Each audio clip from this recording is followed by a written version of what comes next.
Today I think we're going to fix this rim for the Alice, the left rear rim. The reason why this was leaking before is something had come by and had hit this valve stem, and a stick or something, a rock, whatever. And I think what I'm going to do is I'm going to weld on a piece of pipe and cap it. So this was a piece of pipe I have. It's maybe it's 2 inches wide by 6 inches long, and obviously it's threaded on both ends, so I'm going to cut it off here. And I also bought a cap, which this is, I think this is a cap, or a cast cap, and then that'll just thread on there and protect the whole valve stem. If something hits this, it shouldn't really, it might bend it a little, but. So I'm going to do that to one rim, cut this off at 1 3/4 inches down, which should give me plenty of length. I have put the valve stem in here already, and I took a measurement, and I think 1 3/4 inches long should be plenty long enough. And this cap also doesn't even thread onto here the whole way. It only maybe threads onto there, so I should have plenty of room. If you had to get a valve stem removal tool in there, you can do that, or you had to undo the valve stem for whatever reason, you can do that. So first things first, we'll prep the steel, and we will cut the pipe here to the right length, and we're going to be using the 90 amp flex core wire welder from my favorite store, Harbor Freight, and I just bought another 20 pounds of welding wire, so let's see, 40, 50, 60, 70. By the time I burn up that'll be 70 pounds of welding wire through that welder. So let's get to cutting, using the metal bandsaw, cutting that piece of pipe. I've got to say, having a metal cutting bandsaw in the shop is really, really handy. It doesn't cut the straightest, which I'd like to fix that somehow. I think that some of the rollers or something needs adjusted. So I'm just cutting this pipe out, and then I actually take the portable bandsaw, and I make some more cuts on the pipe to try to contour it to the rim. It's very difficult to obviously cut these pieces out on the big bandsaw, so that's why I use the portable one. And I've got to say, I'm really glad I'm doing this. This should help protect things an awful lot. And here I'm putting in the tube, or the valve stem, into the rim there to see exactly how long this is going to be and where it's going to sit. I do sort of have to use needle nose pliers to put the little plastic piece, thread that onto the valve stem, so that when you're putting air into this or filling the tube or whatever, that the valve stem, it doesn't go into the tire or the rim. And this bandsaw might need a new blade. It's cutting a little slow. It doesn't look like it on the time lapse, but it is cutting a tiny bit slow. But we bought this bandsaw at an auction. My brother decided to get it. I think it was like 30 or 35 bucks or 40 or something, and that's about 1/3 the price of a new one. So we got a pretty good deal on that. And here we are prepping the steel, prepping a spot for the ground clamp. There was really way more rust on here than I had initially expected. And I'm trying to just get everything lined up, because you kind of only have one shot at this. Once you put the tube on and put the tire on and air it up, there's, you really can't, I mean, you could take everything off again and then re-weld this on, but I really think this is a good thing to add, and there shouldn't be anything that comes by and would hit the valve stem after I'm done with this. I just have to make sure that I tighten the cap down a lot so that, you know, I don't lose it somewhere. I think that cap was only a few dollars, so it's really not that much money. I'm getting everything tacked up here, and I think I do put the tube in one last time. Actually, no, I don't. Just to make sure that, you know, nothing's hitting and I can still access stuff. In case anyone is wondering, this fan here, I'm using this to keep all the smoke and stuff out of my face. It gives me a really bad headache whenever you have to be breathing that stuff for long periods of time.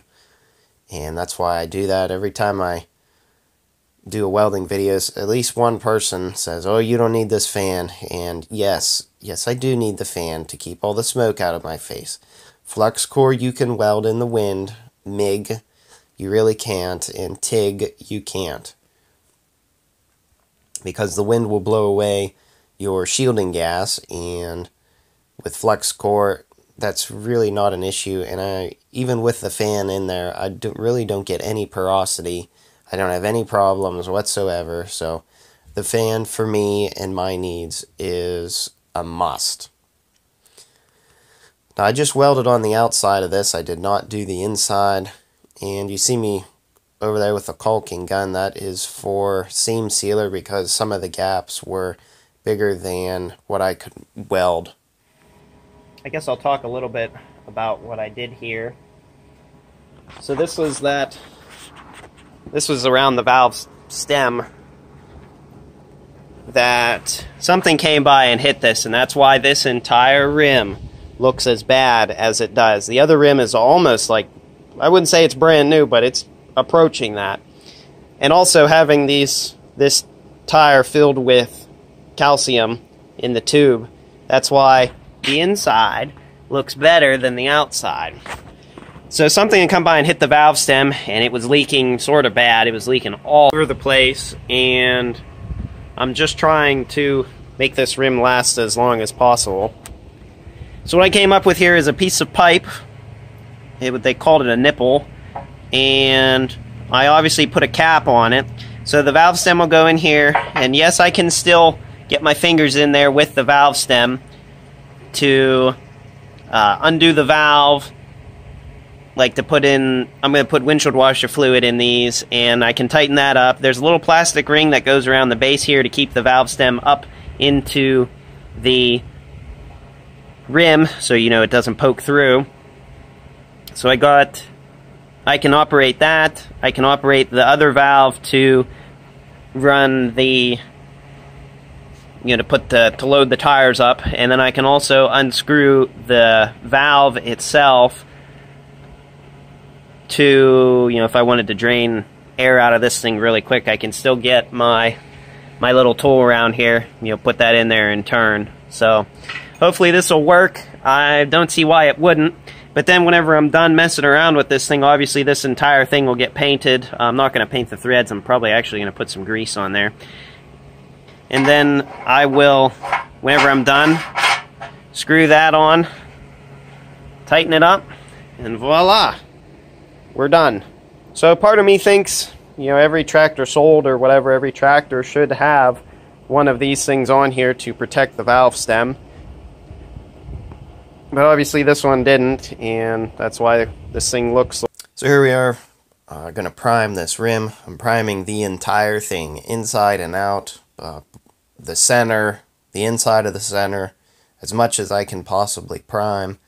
I'm going to prime around the valve stem. Also, that really needed some primer. Something I wanted to mention here, you see the square holes where in the center of the rim. I think they had wheel weights also on the rear end of this tractor, and I can see where they had wheel weights on the front of this tractor, so I'm guessing this tractor was in tractor pulls, or they were doing some really heavy tillage with it, because it was very heavy. Brushing this is really the best option. This isn't really something I'd want to spray. Spraying, don't get me wrong, spraying would be a lot easier. However, it's not, you have to do a bunch more coats to get the paint to last, and with brushing you only brush it on maybe once or twice at the most, and then your rim's basically good to go.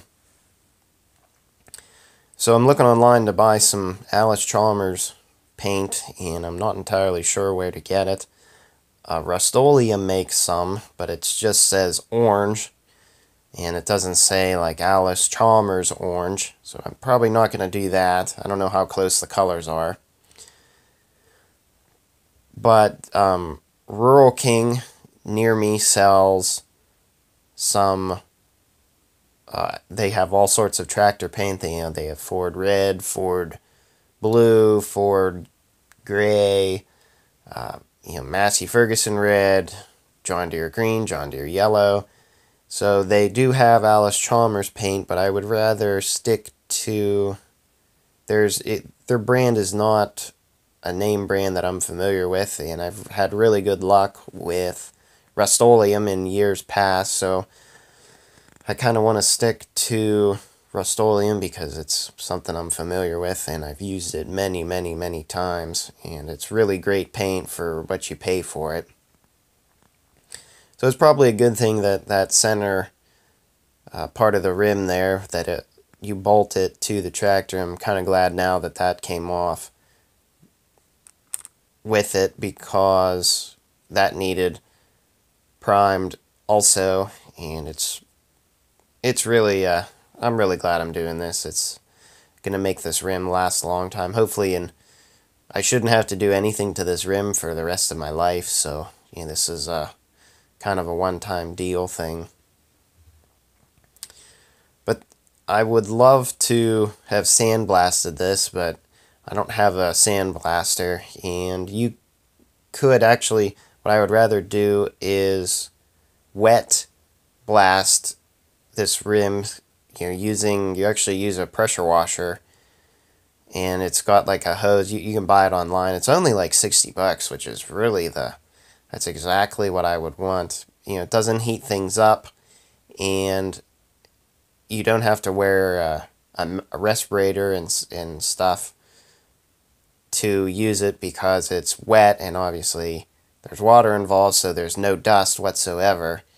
And that's exactly how I would sandblast this rim. I don't really know how much sandblasting it would take to do this, or how long it would take, but there's a lot of real estate on this rim, so it would probably take a while.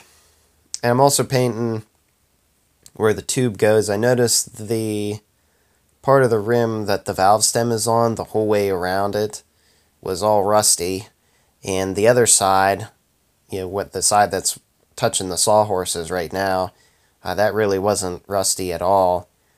But the side that had the valve stem on it, it was leaking all around in between the tube, the tire, and the rim. So all that calcium would just sit there.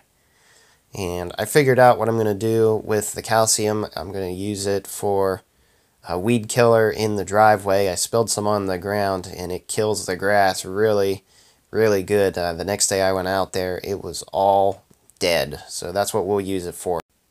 We need a bigger sprayer, though. So I think that pretty much concludes priming this rim and stopping all this rust. Getting that old calcium out of here was a big thing. And I'm glad I welded that valve stem cap around it, guard I guess is what you could call it. And I'm debating now to also, I might just leave this primed on the inside, I don't really know. But what I might also do is I might actually paint the inside of this rim. I might paint the whole thing the same color, I don't know. But I might paint that Allis-Chalmers orange while I have it off. It would make things a lot easier to paint it with, without the calcium in without the windshield washer fluid the tire on, the tube on, you know, I mean, it would make things a lot easier for me if I just painted the Alice Chalmers color now. So I don't really know. I think that's another $40 for a gallon of that, and that's probably all I would maybe need for that tractor. I don't really know. So I hope you guys enjoyed this video. Don't forget to like, comment, and subscribe for more. And hopefully I will see you all in the next one. Thanks for watching.